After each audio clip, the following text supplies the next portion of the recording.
Bonjour chers auditeurs de l'ODJ Média, voici les dernières actualités sur le secteur énergétique du Royaume, qui ont marqué la semaine sur votre radio R212. Qu'on écoutera ensemble dans ce podcast. L'auteur débute son article de la manière suivante.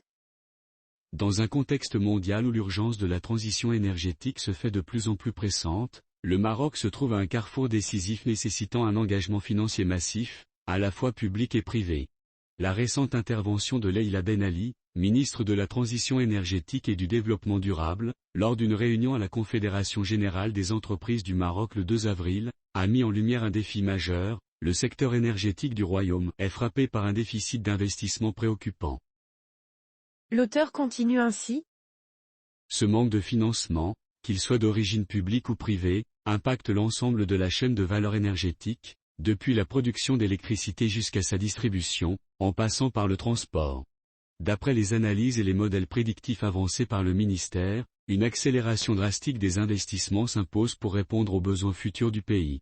En effet, sans tenir compte d'éventuels événements extraordinaires comme la Coupe du Monde, et en prévoyant les projets de dessalement d'eau de mer et les besoins en hydrogène, il serait nécessaire de tripler l'investissement annuel dans le secteur. Jusqu'en 2030, le Maroc devrait mobiliser près de 1 milliard de dollars par an dans ce domaine, un montant significativement supérieur aux 300 à 400 millions de dollars annuellement investis par le passé, y compris dans d'importants projets tels que la centrale solaire Noor Ouarzazate. Au-delà de 2030, les projections indiquent même que les besoins en investissement pourraient dépasser les 1,9 milliard de dollars. Un aspect particulièrement négligé, et souligné par Ben Ali, est le transport d'électricité. Les investissements dans les infrastructures de transmission et de distribution d'énergie ont été insuffisants, particulièrement en comparaison avec d'autres nations. Pour corriger le tir, il est proposé de quintupler ces investissements, dès 2023.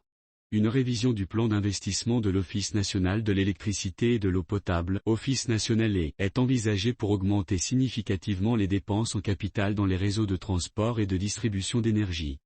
Pour faire face à ces enjeux, le ministère envisage de s'ouvrir davantage au secteur privé, avec notamment le projet d'une autoroute électrique sud-nord de 1400 km, prévue pour 2026. Cette infrastructure d'envergure transportera jusqu'à 3 gigawatts d'énergie verte des parcs éoliens et solaires du sud vers Casablanca.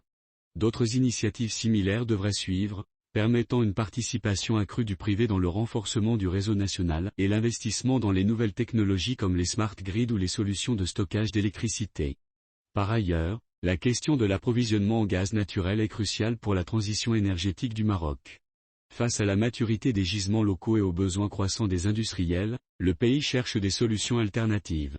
L'objectif est de faire du Maroc un hub énergétique régional, similaire à la Turquie, plutôt qu'un simple exportateur de gaz, une ressource dont il ne dispose pas en abondance. Dans cette optique, un protocole d'accord a été signé entre plusieurs ministères et organismes pour développer l'infrastructure gazière nationale. Ce programme vise à établir plusieurs points d'entrée pour l'importation de GNL, ainsi qu'à améliorer les infrastructures de stockage et de transport du gaz naturel. L'auteur termine son article en ces termes. La transition énergétique au Maroc est donc à un tournant crucial, nécessitant un engagement financier massif, à la fois public et privé, ainsi qu'une réorientation stratégique vers des infrastructures et des technologies avancées.